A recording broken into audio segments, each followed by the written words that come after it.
Jadi manusia itu kata Imam yang ngarang hikam itu man itu kanat mahasinhu masawiyah fakih fala takunu masawihi masawiyah.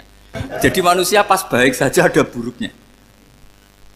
Apalagi pas buruk. Makanya dulu bapak saya ngajarin saya istiqomah ya apik, tapi kadang-kadang nak keterusan itu ora istiqomah ngangkangi orang dia tidak punya kesempatan. Misalnya ada imam masjid ngimami terus sampai tua sampai mau mati. Itu istiqomah apa tidak memberi peluang yang lain? Tidak jawab aja. Jadi itu manusia. Jadi pas baik saja buruk. Apalagi pas buruk.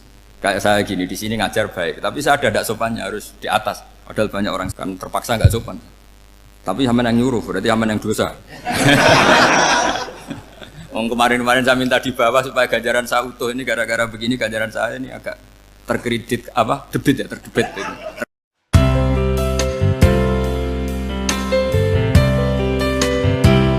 Kalau yang ngarang hikam mencontohkan tuh gini, manusia itu pas bener saja salah, apalagi pas salah. Jadi manusia itu kata Imam yang ngarang hikam itu man itu kanat mahasinhu masawiyah fakih fala takunu masawihi masawiyah. Ketika baik saja buruk, apalagi ketika buruk. Coba kalau ada orang dermawan sama teman-temannya, tanyakan istrinya. Duit dihambur-hambur, disikno kanca ngalono bojo. Mesti gitu. Teman yang sering silaturahim ke teman-temannya, kata temannya baik, senang silaturahim, tanyakan istrinya, oh meninggali wong. Jadi manusia pas baik saja ada buruknya. Apalagi pas buruk. Makanya dulu bapak saya ngajarin saya istiqomah ya apik, tapi kadang-kadang nak keterusan itu ora istiqomah ngangkangi orang dia tidak punya kesempatan. Misalnya ada imam masjid ngimami terus sampai tua sampai mau mati. Itu istiqomah apa tidak memberi peluang yang lain? Tidak jawab aja. Jadi itu manusia. Jadi pas baik saja buruk, apalagi pas buruk. Kayak saya gini di sini ngajar baik, tapi saya ada tidak sopannya harus di atas. Padahal banyak orang sepuh, ada Pak On, ada beberapa yang kan terpaksa nggak sopan. Tapi sama yang nyuruh, berarti sama yang dosa. Kemarin-kemarin saya minta di bawah supaya ganjaran saya utuh. Ini gara-gara begini ganjaran saya ini agak terkredit apa? Debit ya, terdebat itu karena itu. Saya teruskan. Jadi manusia itu punya sisi itu karena manusia itu dzalum dan apa jahul. Wa kanal insanu dzaluman. Problemnya ini ngadepi Allah yang selalu pinter, yang kita selalu bodoh. Misalnya gini, kamu ditanya Allah. Ini contohnya Imam Malik. Ikla hadi sokhroh fa inna tahtaha dhahaban. Coba bongkahan batu itu kamu angkat, di bawahnya ada emas. Lalu budak yang pinter berlogika, oh disuruh buka itu karena ada emas toh. Berlogika. Kalau budak yang goblok enggak, ya disuruh ya diangkat saja. Ada emas apa enggak karena perintah ya diangkat. Yang satu nurut karena perintah, yang satu nurut karena ada emas, ada sesuatu. Logikanya suatu saat Tuhan tuh hanya bilang gini tok, ikla hadis sokhroh, batu itu angkat. Yang nurut yang goblok permanen tadi kan langsung ngangkat. Yang pinter, ini ada apa lagi Gusti kok harus diangkat? Ya gak ada apa-apa, nyuruh saja kata Allah gitu. Wah tidak bisa, sesuatu harus ada alasannya. Itu kira-kira mangkel loh pak gak? Oh mangkel. Nah, logikanya manusia seperti itu. Makanya dua murid pinter, di rakyat pinter, presiden ya susah mesti demo. Goblok ya susah di sini uang. Ini kan nggak ada pilihan. Memang manusia itu nggak ada pilihan. Nah sekarang masalahnya gini di fikih ini saya kembali lagi ke fikih. Pertanyaannya secara fikih begini. Misalnya iddah. Iddah itu seorang perempuan ditinggal mati suaminya atau ditinggal atau cerai. Itu kan ada namanya apa? Iddah. Iddah itu memastikan apa tujuannya? Memastikan rahim itu steril dari mani atau sperma zaut awal. Supaya nanti kalau dinikah orang lain tidak terjadi ikhtilatul nasab. Oke, berarti iddah kita beri argumentasi secara ilmiah li baro'atir rohmi. Jadi misalnya Zaid menceraikan istrinya Sri dalam keadaan masih bisa haid. Iddahnya 3 kali masa suci. Wal mutallaqatu yatarabbasna bi anfusina salah satu guru. Lalu karena secara teori medis kalau haid berarti bukti tidak hamil. Apalagi kalau haidnya terulang-ulang sampai 3 kali pasti tidak hamil. Sehingga kalau nanti dinikahi orang lain pasti kalau ada anak ya anaknya zaud sani atau zaud kedua. Berarti alasan iddah li baro'atir rohmi. Oke, kita sok pinter, sok bijak. Pertanyaannya adalah Sekarang sudah baru 1 bulan, suaminya di Malaysia, nggak pernah ngumpuli. Dicek di medis juga berbukti tidak hamil. Apakah boleh tanpa iddah? Semua ulama mengatakan tidak boleh. Tapi ini kan rahimnya jelas bersih.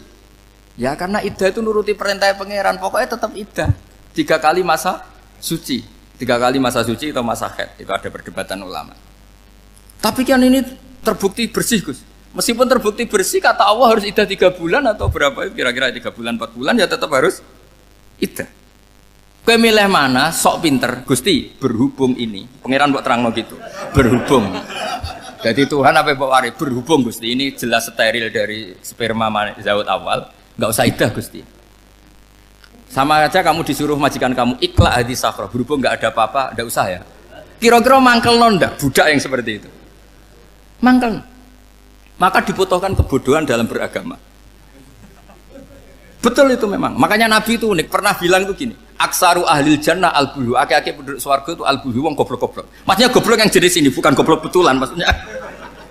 Maksudnya goblok jenis ini itu ya tetap pinter. Tapi pinternya dibuang. Pura-pura goblok demi samina. Jadi saya misalnya kok pinter. Pinter dan goblok tadi. Sekaligus. Pinter dan goblok. Ya baha ikhla hadis sokhra fa inna tahta hadaban. Tak angkat. Karena saya tahu di bawah ada Mas, tapi di hati saya sajane ya mergo perintah. Suatu saat kalau disuruh Allah ikhla hadis sokhra, perintah ya tak angkat, ya sudah. Jadi ya pinter ya goblok.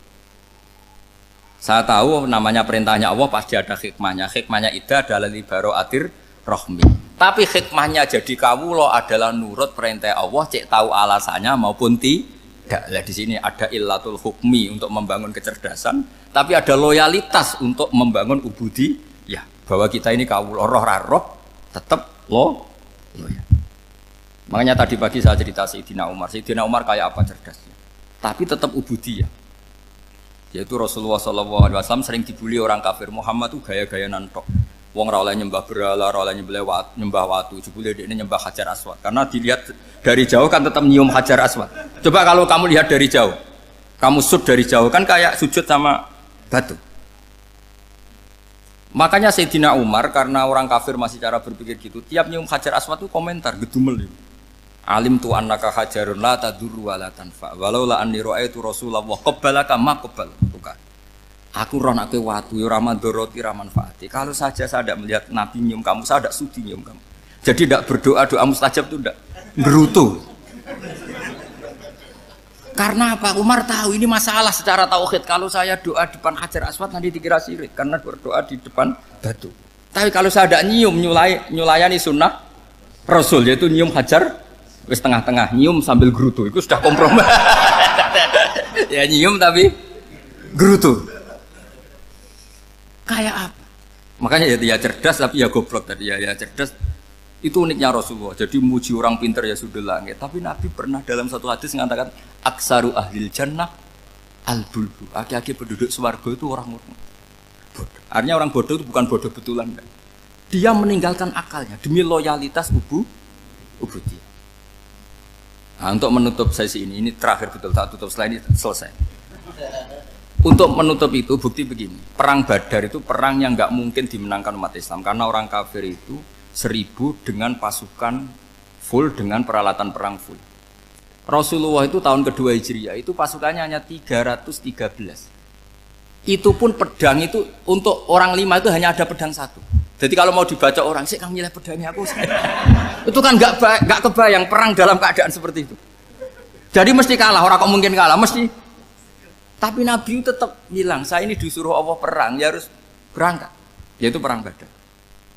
Kata para sahabat, ya Rasulullah ini nggak masuk akal, sudah nggak usah perang ini nggak masuk akal, mau setor nyawa. Sudah gitu dadaan, nggak ada persiapan. Lucunya apa? Sahabat itu ketika Nabi tetap berangkat. La akhrujanna walau waqti. Nabi menginginkan saya tetap berangkat meskipun sendiri. Setelah Nabi berangkat sekian meter, tuh sahabat ikut semua. Kata Nabi, lah kamu kok ikut? Ya ikut saja. Kata kamu mesti kalah. Ya anggap saja setor nyawa. Demi loyalitas pada jenengan. Itu makanya nggak ada periode sebaik periode sahabat.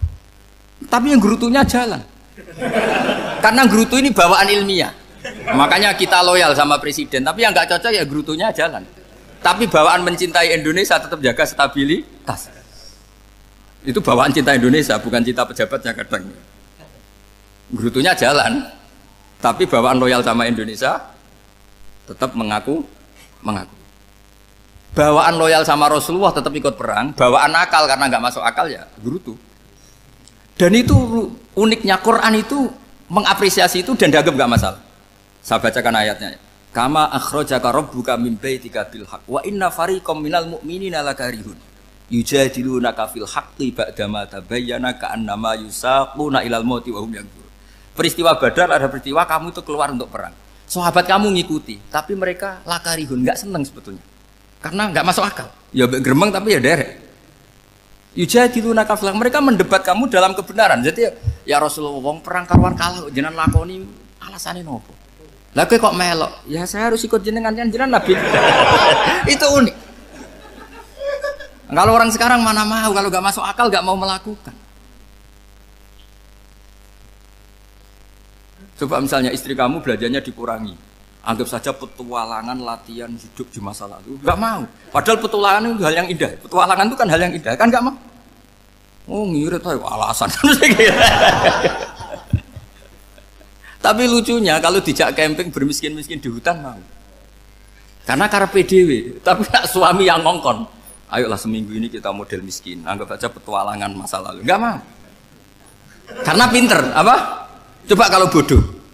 Ya ngono ya apa-apa Mas. Tapi resikonya nak bodoh, pas kamu sakit ya dibiarin. Karena dia melihat sakit kan biasa, namanya manusia. Jadi makanya ini pilihannya susah hidup itu maksud saya makanya ini. Jadi uniknya Quran gitu. Quran itu membolehkan psikologi manusia. Makanya Allah ngendikan kutiba alaikumul qital wa huwa kurhul lakum. Ya saya tahu kamu tidak suka perang. Allah yang akui wa huwa kurhul, enggak apa-apa. Tapi ketidaksenangan kita harus dilawan demi mengikuti Allah dan misalnya perempuan Allah juga gitu. Wa ashiruhunna bil ma'ruf. Gauli istri kamu muamalah secara baik. Kata Allah fa in karihtumuhunna fasa antakrahu syai'a wa ja'alallahu fi khairan katsira. Mungkin ada watak yang kamu tidak suka, tapi di situ ada kebaikan. Allah ngaku yang namanya suami mesti ada watak yang enggak suka dari istrinya. Juga sebaliknya lebih banyak lagi yang suami istri kamu tidak suka watak kamu. Juga enggak suka hidung kamu, wajah kamu banyak lah enggak disuka. Tapi demi kestabilan negara suami istri ini, mereka loyal, justru itu bagus. Maka jagalah ilmu, juga jagalah loyalitas. Itu yang perlu saya utarakan. Jadi makanya agama ini dibangun dua. Satu kecerdasan hikmah, yaitu ya al-hukmu ya duru ma'ilati wujudan wa adaman. Tapi juga ada ubudiyah, bahwa agama ini milik Allah. Maka sami'na wa ata'na. Karena begini logikanya, saya ulang lagi masalah batu. Iqla hadis sokhro fa inna tahta hadaban. Terus saya angkat. Pembantu saya ngangkat. Dia saya gaji atas nama apa? Nurut kan? Atas nama menemukan emas apa atas nama nurut? Nurut, karena emas itu juga penemuan saya, milik saya. Ngangkat batu yang nggak ada emasnya juga atas nama nurut. Jadi rapot yang saya berikan ke pembantu saya itu tentang nurut dan tidak nurut. Saya kan tidak peduli dengan cerdas dan tidak cerdas. Itu kan tidak sesuatu yang menguntungkan saya. Nah Allah juga gitu. Kecerdasan kamu, pinter kamu itu tidak menguntungkan Allah Subhanahu wa Ta'ala. Karena Allah itu tidak butuh pinter kamu, cerdas kamu. Allah hanya butuh mental ubudiyah kamu. Makanya Allah mensifati nabinya hanya subhanalladzi asra bi abdihi, karena status tertinggi manusia adalah sifat kehambaan. Makanya ya Tuhan nafsul mutmainnah irji'i ila rabbiki radhiyatam mardiyah fadkhuli fi ibadi. Berstatuslah sebagai hamba baru wadkhuli jannah. Nah kalau kamu berstatus hamba ya harus baik, gak usah kakek bantah. Coba kalau kamu rasional, ya Allah kenapa bikin surga nanti-nanti? Engkau kan bikin sekarang, ngapain repot-repot nanti? Jadi kacau semua agama. Makanya yang perlu didahulukan adalah status ya Tuhan nafsul mutmainnah irji'i ila rabbiki radhiyatam mardiyah fadkhuli fi ibadi. Masuklah berstatus sebagai hamba saya. Khasnya hamba tadi ya cerdas, karena semua yang diperintahkan Allah pasti ada hikmahnya. Tapi kecerdasan ini kadang kita tinggalkan demi loyalitas ubudiyah. Ya ngoten mawon, minta maaf. Assalamualaikum warahmatullahi wabarakatuh.